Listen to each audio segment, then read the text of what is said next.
So, ayan no, yung part 2 ng ating video, hindi ko natapos. Pero, very soon, ay gonna upload the video after 22 years na wala kaming contact sa aming mga kamag-anak. Pero, syempre, times heal. Kumbaga, pagtapos naman ng 22 years, naging okay na ang lahat. So, hindi mo talaga mapipilit yung isang bagay kapag hindi pa niya panahon. So, ayan, nagluto pala ako ng sinaing. So, ayan, nagsaing ako. Ayan, yan. So, anong oras na? Alauna, 1:10 ng hapon. So, hindi ko alam, wala pa kaming ulam. So, magluluto ako dito ng toyo. Ayan, mayroon pa akong toyo. Ito na lang yung uulamin ko. Pwede na yan. Yan, may ulam, mayroon pang tuyo. So, medyo madami-dami pa to. So, magpiprito lang ako ng tuyo. O, diba? Ganyan katipid ang mga Pilipina. Ganyan paano kami makasurvive. So, ayan. Magprito lang ako siguro ng 4 na piraso. Ayan. Tapos, meron pa naman kaming leftover. May leftover pa kami sa ref. So, ayan. Tapos, ayan. Wala na pala kaming mga bawang. Ayan yung mga bawang namin. Ilang piraso na lang yung aming mga laman-laman dito. Pero kaya pa yan. Kaya pa yan. Ayan. So, ito na lang yung mga laman-laman ng ating lagayan. So, ayan. Ganyan. Tapos, ito. Yan. Tapos, nakapaglaba na rin ako. Pero yung ibang labahan ko ay nasa labas. Kasi nga, syempre, wala tayong washing machine. Yan. Ayan. Kakasampay ko lang ng labahan.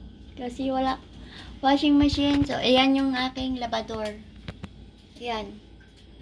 So, ayan yung labador. Kaya mo yan. Syempre, hindi mo yan kaya. Pinay lang yung makakagawa niyan. Tapos, yung ibang sinampay nasa labas. Papakita ko sa inyo yung sinampay linggo ngayon. Yan yung mga sinampay. Yan.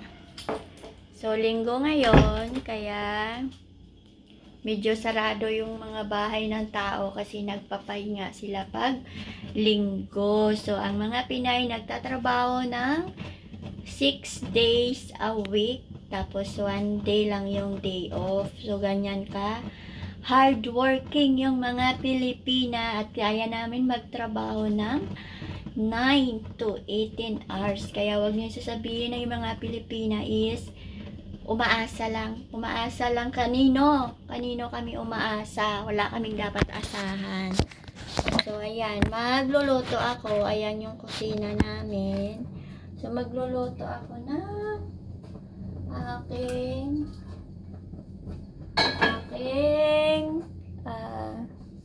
nagluluto ako ng toyo. Ayan.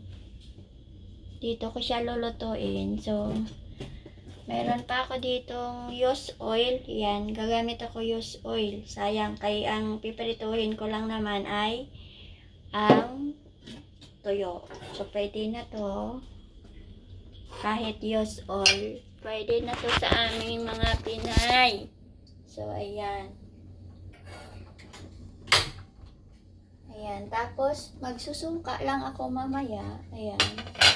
So, ganyan lang ka, simple yung ating buhay. Kaya alam nyo bakit makakasurvive kami kahit yung ulam namin ay toyo, gulay.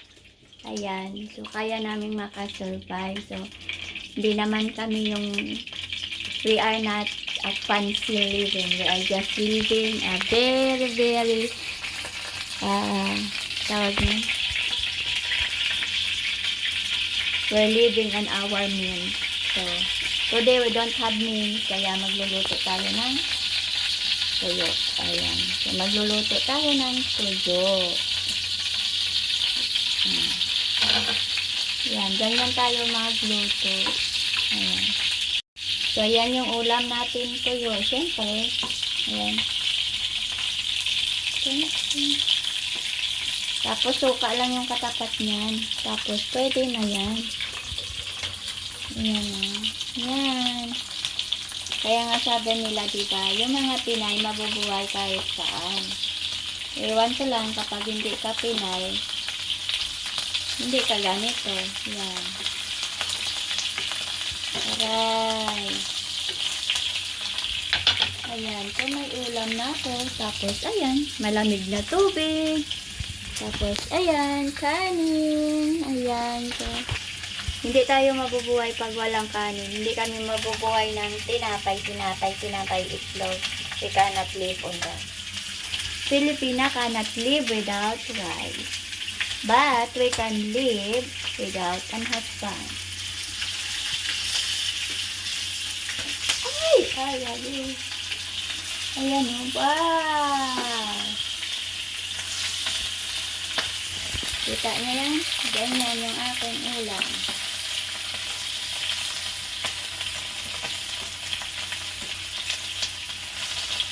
O, diba?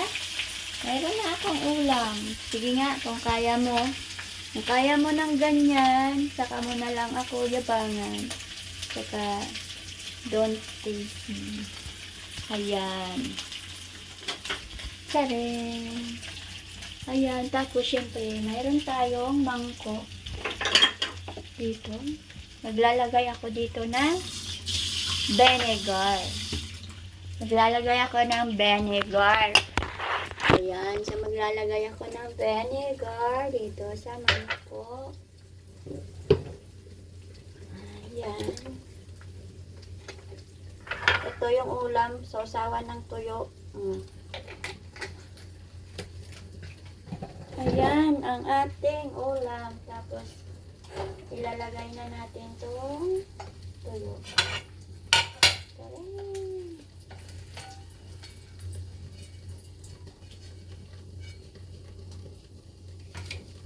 O, diba may ulam na. Tapos, magagamit ko pa ulit itong mantika. Ilalagay natin dyan. Used oil yan. Pwede pa yan next prito ng ulam. So, ayan. Ganyan lang kasimple ang ating buhay. Tapos, kukuha tayo dito ng ice. Kaya ang laman ng ref natin is puro tubig. Hindi pa nakapag-grocery. So, ito yung ating laman. Siguro ito lang yung kunin ko. Lagay ko sa baso. Lalagay tayo sa baso. Ayan. Diba?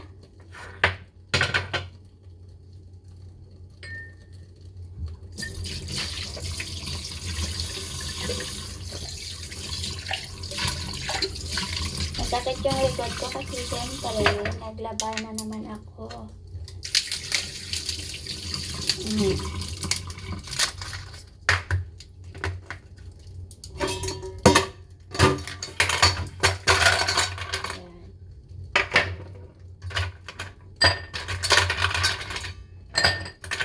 Malamig lang na tubig katapat niyan, pwede na. Ayan.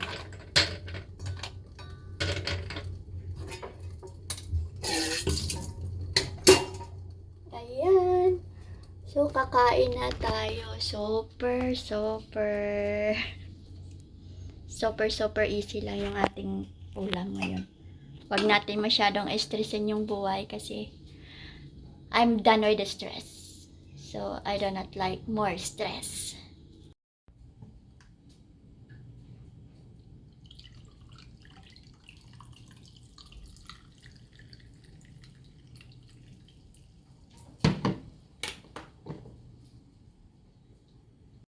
So, ayan. Naluto na yung aking tuyo.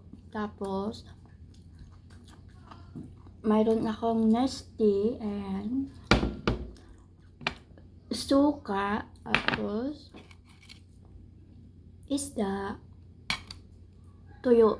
Uga yan tawag sa amin, uga. So, yan. Ganyan lang kasimple yung buhay namin. So, ganyan lang pala ako kasimple. Kaya, baka isipin nyo, ay, kasi ganito yan, ganyan. Kasi yan, ganyan. Hindi nyo alam. Kain tayo.